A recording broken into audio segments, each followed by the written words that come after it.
2월 12일 월요일, 변화에 필요한 용기. 농구가 처음 탄생했을 때는 모든 선수들이 가만히 서서 양손을 사용해 슛을 던졌습니다.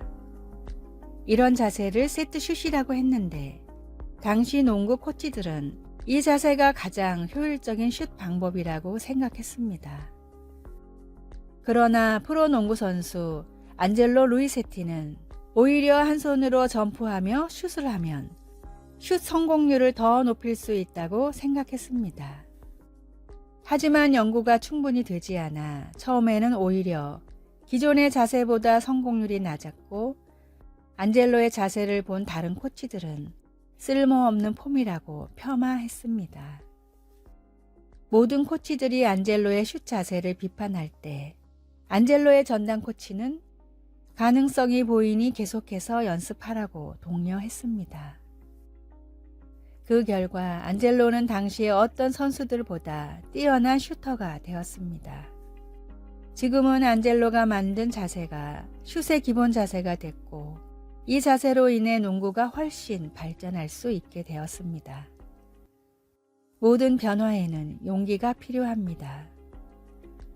목숨을 아끼지 않고 나를 구원하고 세상을 변화시키기 위해 주 예수님이 이 세상에 오셨듯이 그 주님으로 인해 변화된 나를 세상에 드러내는 일을 두려워 마십시오. 주님이 함께 하심을 믿으십시오. 말씀, 너는 마땅히 공의만을 따르라. 그리하면 내가 살겠고 내 하나님 여호와께서 내게 주시는 땅을 차지하리라. 신명기 16장 20절. 찬송 192장. 임하소서 임하소서. 오늘의 만나, 날마다 주님의 은혜로 더 향상된 삶을 살게 인도하소서. 변화에 필요한 용기를 두려워하지 맙시다.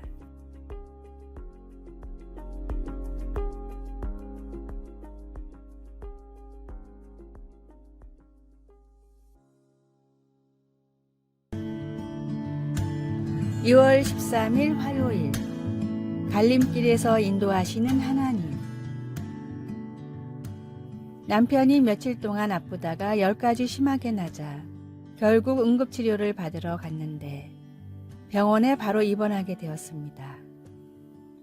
하루하루 지나며 조금씩 나아지기는 했지만 퇴원할 정도까지는 아니었습니다. 아내는 남편 곁에 머물러야 할지, 아니면 많은 사람들이 관련된 프로젝트를 위해 중요한 출장을 떠나야 할지 어려운 선택을 해야만 했습니다. 남편은 괜찮아질 거라고 하면서 아내를 안심시켜 주었습니다. 하지만 그녀는 남편과 일 사이에서 어찌할 바를 몰라 마음이 아팠습니다. 하나님의 백성들은 인생의 중대한 결정을 하는 갈림길에서 하나님의 도움이 필요했습니다. 하지만 그들은 너무나 자주 하나님이 가르쳐 주신 지시에 따르지 않았습니다. 그래서 모세는 백성들에게 하나님의 명령을 따름으로써 생명을 택하라고 간청했습니다. 훗날 예레미야 선지자는 고집스러운 백성들에게 너희는 길에 서서 보며 옛적 길, 곧 선한 길이 어디인지 알아보고 그리로 가라고 충고하며 하나님의 길을 따르라고 설득했습니다. 성경 말씀과 과거에 하나님이 공급해 주신 일 등 그런 옛적 길들이 우리를 인도해 줄 수 있습니다. 아내는 실제 갈림길에 서 있는 모습을 상상하며 예레미야가 전한 지혜의 지침을 적용해 보았습니다. 남편과 일 모두 나를 필요로 했습니다. 바로 그때 직장 상사가 전화를 하여 나더러 집에 있으라고 권했습니다. 하나님의 인도하심이 항상 알기 쉽게 오는 것은 아니지만 반드시 옵니다. 갈림길에 서게 될 때 반드시 하나님을 찾도록 합시다. 말씀. 너희는 길에 서서 보며 옛적 길 곧 선한 길이 어디인지 알아보고 그리로 가라. 너희 심령이 평강을 얻으리라 하나. 예레미야 6장 16절. 찬송 375장. 나는 갈 길 모르니. 기도. 하나님, 확신이 없을 때 그 갈림길에 서서 하나님의 인도하심을 바라보게 하소서. 아멘.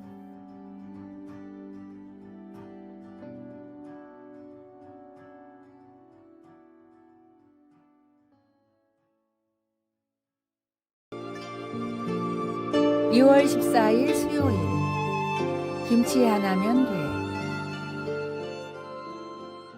하루는 90이 넘은 할아버지께서 방을 보러 오셨습니다. 손에는 주민등록증과 검은 봉지 하나가 전부였습니다. 할아버지는 가장 싼 방을 달라며 덧붙였습니다. 아직 을지로에서 일도 하고 정정해요. 할아버지께서 지내시는 동안 혹여나 잘못될까 걱정스러워 고민이 되었습니다.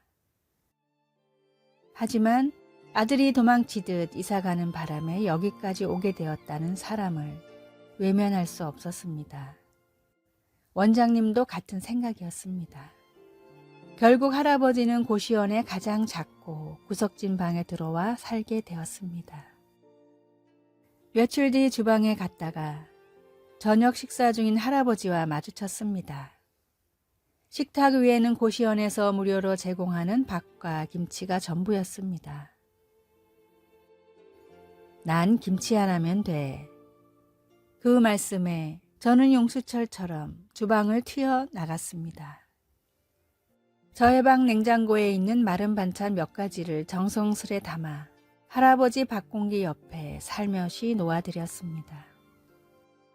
할아버지, 제 반찬인데 드셔보세요. 어휴, 진수성찬이네. 아들한테도 반찬 좀 가져다 달라고 했는데.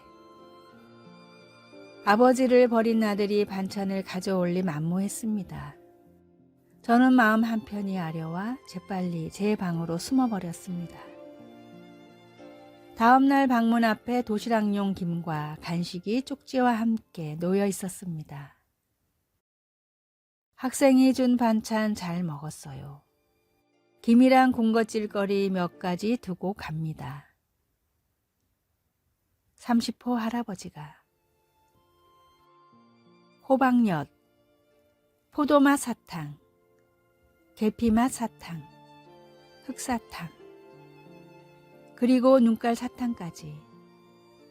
모두 할아버지께서 오랫동안 아껴 먹어온 것들인 것 같았습니다. 눈물이 앞을 가리며 가슴이 찡해졌습니다. 우리가 살아가고 있는 이 세상의 이곳저곳에서 빚어지고 있는 여러 가지 안타까운 모습들 중에 한 단면이 아닐까 싶습니다. 그 사람이 타고난 팔자가 그래서 그렇다 할 일이 아닐 것입니다. 우리의 앞날은 그 누구도 장담할 수 없는 일입니다. 우리 모두 어둡고 그늘진 구석을 유심히 잘 살펴볼 수 있기를 소망합니다. 말씀. 줄인 자에게 내 양식을 나누어 주며 유리하는 빈민을 지배해 드리며 헐벗은 자를 보면 입히며 또 내 고륙을 피하여 스스로 숨지 아니하는 것이 아니겠느냐. 이사야 58장 7절. 찬송 218장. 내 마음과 정성을 다하여서. 오늘의 만나. 어려운 이웃의 이름을 적고 기도하며 필요한 것을 도와줍시다.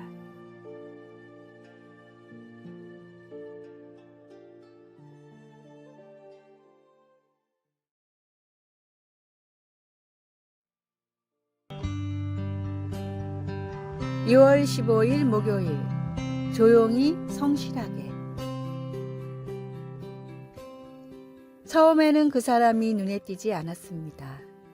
호텔에서 아침 식사를 하려고 내려왔는데 식당 안이 아주 깨끗했습니다. 뷔페 테이블에는 갖가지 음식이 가득했습니다. 냉장고는 잘 채워져 있었고 식사 도구함도 종류별로 잘 정돈되어 있었습니다.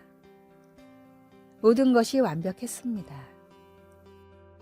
그때 그 사람을 보았습니다. 한 겸손한 남자가 이것저것 음식을 채우고 여기저기 닦고 있었습니다.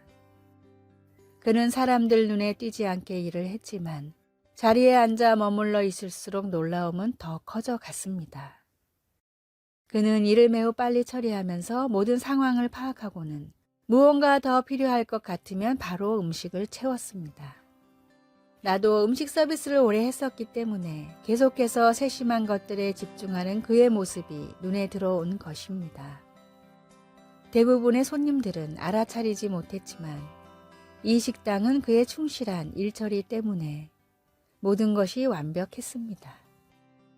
아주 꼼꼼하게 일하는 그 사람을 보며 바울이 데살로니가 성도들에게 한 말이 떠오릅니다.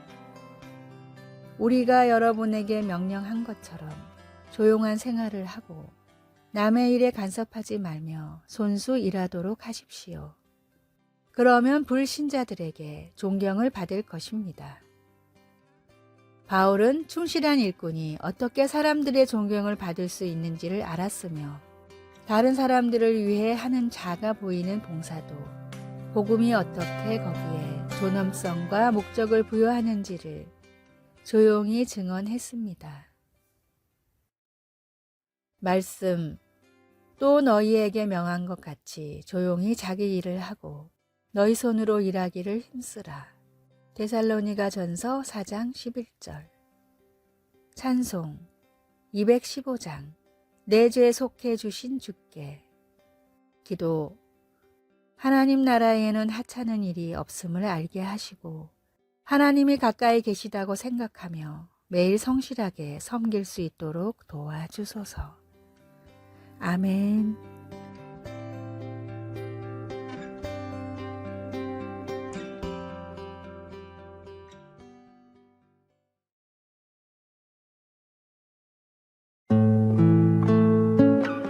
(2월 16일) 금요일. 완벽의 모순. 성공학의 아버지라고 일컫는 데일 카네기의 저서에 나오는 신앙에 대한 예화입니다. 미국의 한 유명한 신학교에서 강의 중인 교수에게 한 학생이 질문을 했습니다. 하나님이 그토록 선하고 인자하시다면 세상에는 어째서 악인이 많습니까? 선한 사람이 겪는 수많은 고난과 어려움은 어떻게 설명할 수 있나요? 세상에는 왜 질병이 존재하죠? 행복하고 즐거운 일들만 세상에 존재하면 될 텐데 말입니다. 교수는 이렇게 대답했습니다. 하나님은 능히 그렇게 창조할 수 있으셨습니다. 하지만 우리는 아무런 감정을 느끼지 못하는 꼭두각시가 됐겠죠. 고난이 없다면 성취의 즐거움을 느낄 수 없습니다. 선악과가 있기에 하나님의 말씀에 순종할 수 있었고 또 죄를 지을 수도 있었습니다. 그 기쁨을 위해 하나님은 우리에게 자유의지를 주셨고 선택할 기회를 주셨습니다. 게다가 잘못된 선택으로 죽을 수밖에 없는 우리의 죄마저도 십자가의 은혜로 책임져 주셨죠. 이보다 완벽한 사랑이 존재할 수 있습니까? 선택할 수 있기에 순종할 수 있고 죄가 있기에 은혜가 있습니다. 인생에 좋지 않는 순간들도 믿음의 시야로 하나님이 허락하신 은혜로 바라보십시오. 말씀. 이로써 사랑이 우리에게 온전히 이루어진 것은 우리로 심판의 날에 담대함을 가지게 하려 함이니 주께서 그러하심과 같이 우리도 이 세상에서 그러하니라.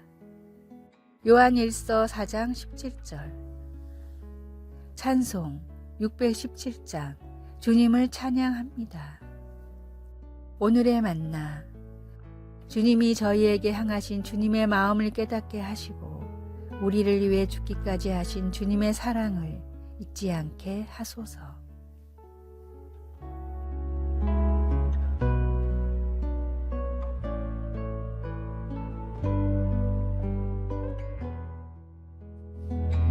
아래의 빨간색 글자 구독을 누르시어 더 많은 전도의 열매를 맺으시기를 기도합니다.